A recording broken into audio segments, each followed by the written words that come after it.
When I told people that I don't involve a therapist while battling burnout, I got mixed reaction. Some people were very skeptical with my decision, and some of them were very supportive because they know me. I'm not a huge talker, I'm a doer. So when I decided to do something, especially this time is about my well-being, I will commit to it and I will do my best to do it. And I did it. It wasn't easy, but I did it.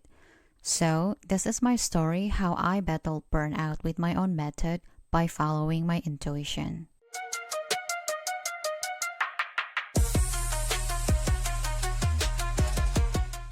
Hi everyone, it's Findri again and welcome back to my burnout story.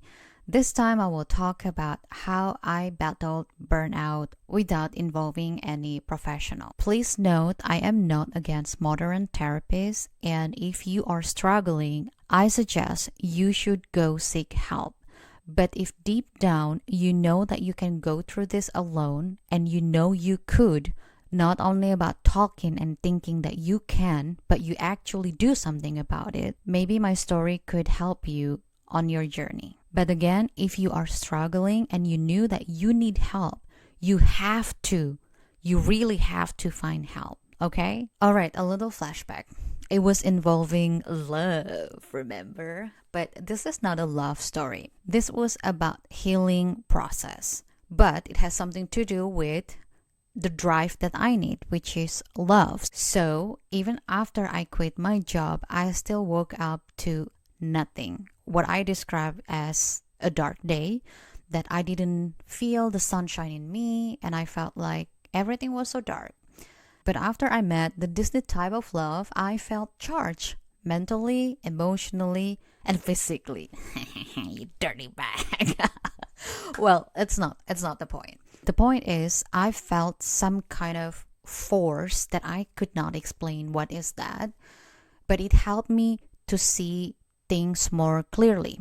I saw what I could be, where I should be, and all the potential that is inside me. And then I started to confront my feelings. Remember when I popped the balloon, I have some red papers inside. It's all the feelings that I felt back then. So it's all about overwork, undervalued, underappreciated, nobody heard me, I had no career, and everything. So basically, one day I sat down and I tried to get all these hints of words or keywords that I felt into a complete sentence of how I feel. One thing that I realized, I was so much in a negative bubble because my energy was negative. Imagine you have to walk every day with the feeling of I am undervalued,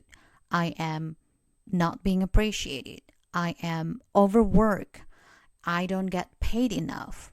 And I walk with that negative thought every day for over a year. After I wrote down everything into a paper, I realized that, oh my God, I am so much in this negative thought bubble. The thing is, I don't know if you understand that the universe doesn't speak English, it speaks vibration. This is exactly where it is. Even though I theoretically know that it's all about vibration, I didn't even realize I was in the middle of this negative thought bubble. Realizing that I am so much in this negative thought bubble, I have to break this negativity.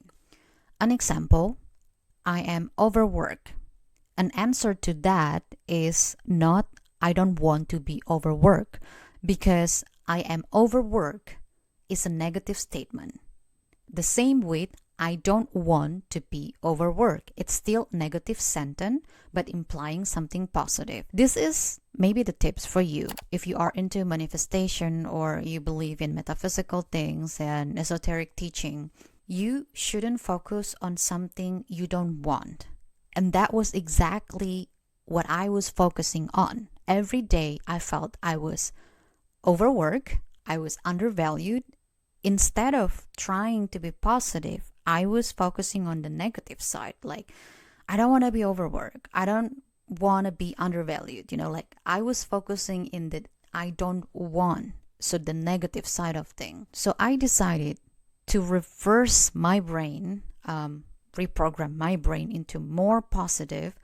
I wrote down all the negative thoughts into small red cards. I wrote down the sentence and then I wrote blue cards that should focus on what I want.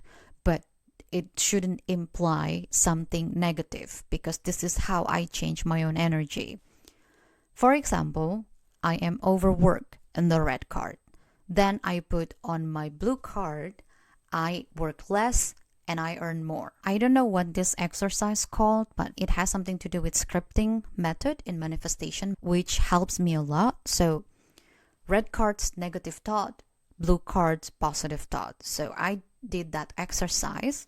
And then as a symbol of destroying the negative energy, I burned the card. Literally, I burned the card. Not all of them, but just one. I just burned it.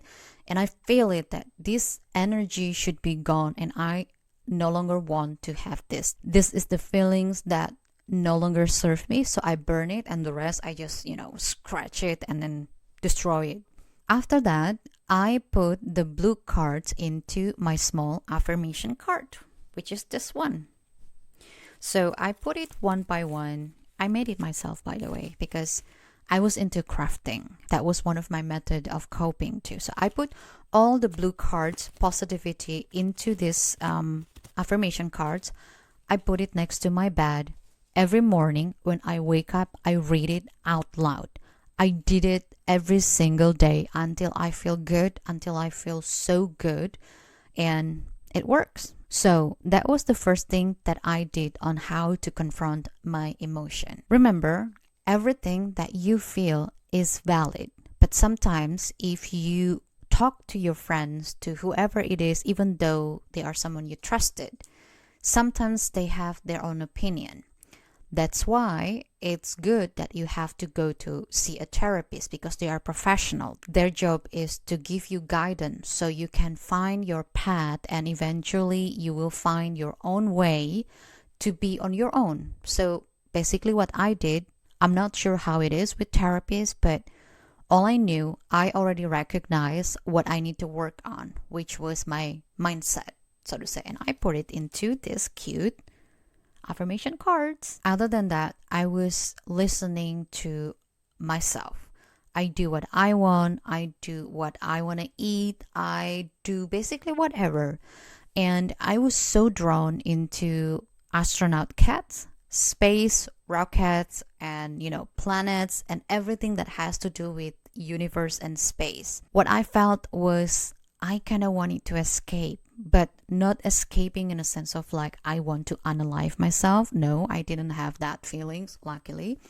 But I just wanted to be somewhere peaceful. And I began to create digital astronaut cats. Well, thankfully there is AI, so I spent so much time learning how to prompt and learning Midjourney and some other image generation tools, and it helped me to cope.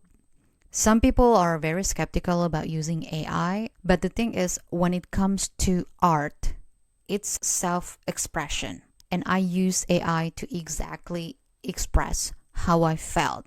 Meanwhile, my job, design, is very strategic. And at that time, I don't want to think. I just want to feel. I just want to do it. So I did it. Some other thing that helped me to cope with my burnout was crafting. I spent so much time doing craft with different mediums. I made some bookmarks. I made some cards. I made some earrings. This is one of the earrings that I made during my burnout, and I actually sell it, and people like it. So this thing was one of my burnout craft. I told my neurologist about how this crafting actually feels like a therapy for me, and she said that is actually correct, that crafting has a therapeutic effect on people, and she suggests me to continue to keep going on whatever I do.